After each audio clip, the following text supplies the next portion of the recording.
Hello, welcome to My Blue Heaven and the 2022 Carlton player report cards. Um, Wanted to do this all year. Didn't do mid-season player reviews this year. Did them last year, but didn't do end-of-season player report cards last year just because it was such an average year this year. Well, disappointing way to end the year, but time for me to move on. Time for me to sink my teeth into these player report cards, and I'm really looking forward to them. Please feel free to jump in and comment below. I will give a grade out of 10. And it will be, I'll try and be really fair and reasonable. Look at this from a really unbiased point of view. I'm no fanboy. And I'll try and do every player that played at least a senior game this season. And there's been a hell of a lot given our injury woes and challenges throughout the year. What I'll do is just look at their outlook in regards to how they performed this year and sort of what we can hope for in the future. So we'll start with Jack Silvagni. We'll go in chronological order. 24 years of age, 25 in December. Great age for our football club moving forward. Part of that 2015 draft haul, we know it well. Leader in Charlie, Harry, Cunningham, who we've hardly seen, but Jack's part of that. He's part of that group, and they're now got a full 7 years under their belt at AFL level, both at training. Had a big pre-season, Jack Silvagni. He's had his injury concerns throughout those first 7 seasons, particularly with his shoulders. But he's now played the 99 games. He's stuck on 99. Could you believe that? Could you believe that he could have potentially played in a final at the MCG against an arch rival and played his 100th game? Would have been massive for him. Contract status, 2023 he'll come out of contract. He'll become a restricted free agent at that time. So he's got another year at the footy club next year. And this year he's got his best games haul. I mean, played 21 out of a possible 22 games. We know he missed one through injury. That was the round 6 clash against Fremantle over in the West, where he hurt his ankle at training and didn't get up. And the much publicised omission from the round 20 clash against Adelaide at the Adelaide Oval, where he was dropped. It was confirmed by Michael Voss that he was in fact dropped.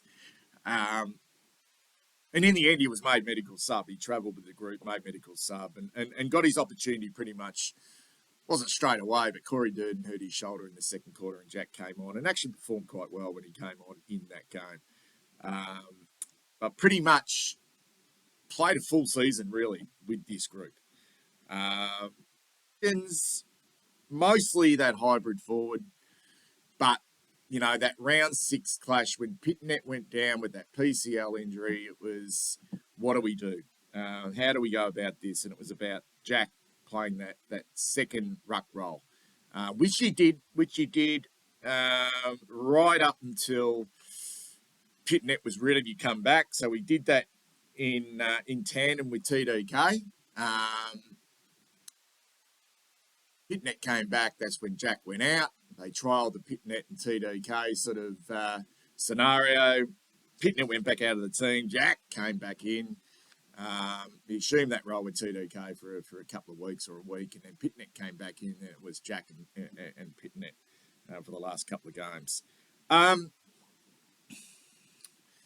I saw him up on the wing a couple of times as well. I saw him on the wing against Collingwood in round 23 on the weekend.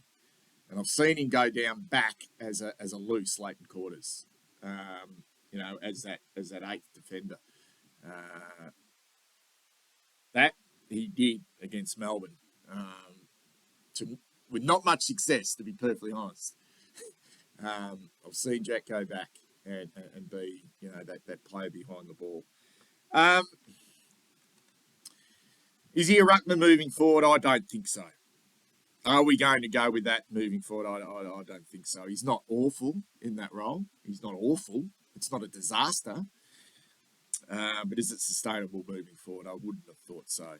I'm going to have a look at some of his stats this year. And these are from the AFL app. And they categorise that into elite, above average, average, below average in regards to the position he plays. And there's so many stats. I'll use the ones that I think probably apply to Jack. I'll start with his elite. He's elite in disposals for his position. So he gets 14.2 disposals a game. He's elite in tackles, gets 3 a game, and he's elite in pressure acts. I think that sums up Jack. 12.3 pressure acts a game puts him in the elite category. We know he brings desperation. He throws himself at everything, and that's just him. And I think what he lacks in other parts of his game, he really tries to make up in those efforts, in those aspects. He's above average stats. Relatively good disposal efficiency at 75.5%, which is good. Above average in marks. They're mostly uncontested marks, but he's averaging nearly 5 a game, particularly on the hit up. And not inside 50, but the hit up mark, that outlet mark. I'll get to that shortly. And he's just average and these are the ones that I suppose would surprise a lot. He's average in score involvements, average in inside 50s. I'm not going to talk about the hit-outs in regards to being average. And he's below average in shots at goal. He's below average in goals, only kicked 17 for the season. And he's below average in goal assists. So this to me are stats which concern me a little bit because he just doesn't impact the game forward of the centre on the scoreboard. And involved in I suppose, score involvements. So that, to me, is a slight concern. Strengths are good. I think his work rate is terrific. I think that's really improved. And that comes with getting those pre-seasons under your belt. He works hard. I think his ground ball gets, I think below his knees, I think he's really improved. He's a reasonable outlet, a presence from half back, so the players look up and there's Jack presenting. He presents as that third tall, gets up the ground to the wings on the lead to mark, and I think his decision making, both by hand and by foot, is pretty solid. He generally makes good decisions, and I think he's become really consistent. I just think he brings a level of consistency. He doesn't. You don't look at a game and go, "Gee, Jack was poor today." You think, "Well, Jack played his role today." You don't say, "Well, Jack was absolutely outstanding." He just brings a level.